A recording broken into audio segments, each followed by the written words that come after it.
का आज 27वां दिन है। 26 दिन बीत चुके हैं, भयानक तस्वीरें सामने आ चुकी है और आज महायुद्ध का 27वां दिन। सीज फायर वार्ता की खबरों के बीच देखिए वार पलटवार का दौर अब भी जारी है, जहां ईरान ने ट्रंप के 15 पॉइंट के प्लान को धोखा करार दिया, तो वहीं व्हाइट हाउस ने फिर एक बार ईरान को शर्तें नहीं मानने पर गंभीर नतीजे भुगतने की सख्त चेतावनी दे डाली है। और इसी बीच ईरान ने अमेरिकी नेवी के F-18 फाइटर जेट को मार गिराने का बड़ा दावा यहां पर किया है। देखिए, जिसे लेकर अब तक अमेरिका का कोई भी बयान सामने नहीं आया है। ये दावा दरअसल ईरान की तरफ से है।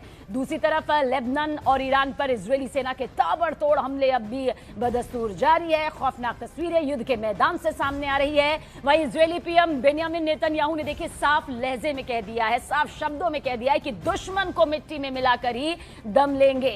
इजरायल का साफ कहना है कि युद्ध विराम पर अपनी रक्षा के लिए दुश्मनों पर वार इसी तरह से इजरायल करता रहेगा।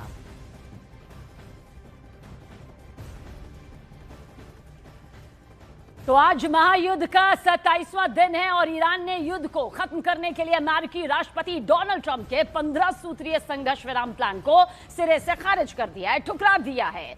इसने अपनी 5 मांगों के लिए एक नई सूची जारी की है, जिसमें होर्मुज स्ट्रेट पर पूरी तरह ईरान के अधिकार को मान्यता देने की मांग शामिल की गई है।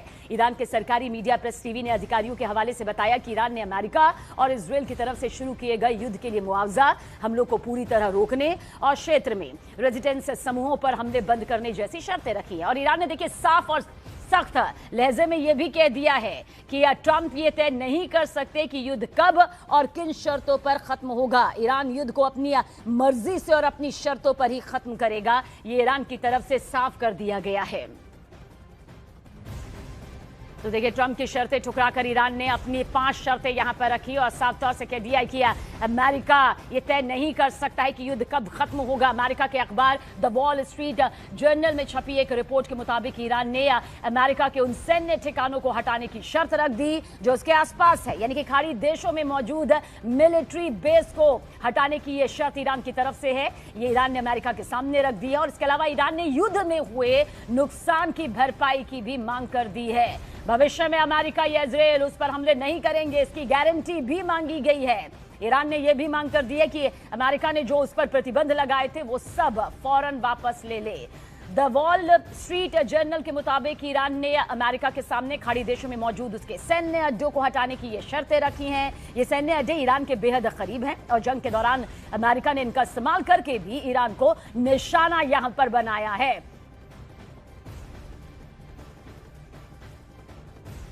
और देखिए, इजरायल के चैनल 12 के मुताबिक अमेरिका और ईरान के बीच डील के लिए 15 पॉइंट्स यानी कि 15 पॉइंट्स यहां पर तैयार किए गए हैं। क्या कुछ ये आपको सिलसिलेवार तरीके से बताते हैं। दरअसल 1 महीने के लिए युद्ध विराम यहां पर होगा।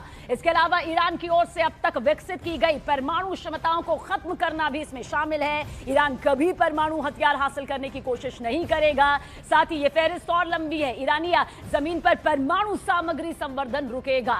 तय समय सीमा में सभी परमाणु सामग्री को इंटरनेशनल एटॉमिक एनर्जी एजेंसी को सौंपना यहां पर होगा। नातांज, इस्फहान और फर्दो फ्यूल एनक्रिचमेंट प्लांट को यहां पर बंद करना होगा और साथ ही नष्ट करना होगा। इसके अलावा इंटरनेशनल एटॉमिक एनर्जी एजेंसी को ईरान के अंदर सभी सूचनाओं और स्थानों तक यहाँ पर जो है पूर्णी जो है वो पहुंचना देना होगा और साथ ही क्षेत्र में ईरान की प्रॉक्सी गुटों के जरिए जो प्रभाव है उसकी रणनीति को यहाँ पर छोड़ना होगा। देखिए, इन प्रॉक्सी समूहों को फंडिंग और हथियार देने पर प्रभावी रोक यहाँ पर लगाना भी इसमें शामिल है। इसके अलावा स्ट्रेट ऑफ होर्मुज को अंतर्राष्ट्रीय जहाजों के लिए खुले और मुक्त समुद्री मार्ग के रूप में बनाए रखना भी इसमें शुमार किया गया है। पॉइंट 15 में देखिए ये भी है, ईरान के मिसाइलों के मुद्दे पर बाद में बातचीत होगी। संख्या और रेंज की समय सीमा भी तय करना है।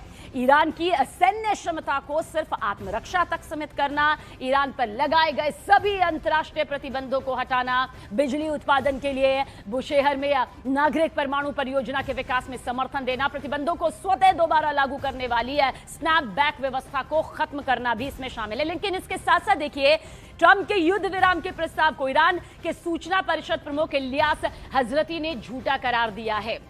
उन्होंने कहा कि दुश्मनों ने अपने हमले के जरिए अपनी उन इच्छाओं की लिस्ट सूची खुद यहां पर बना ली जिसे वो बमबारी के जरिए हासिल करने में नाकाम रहे।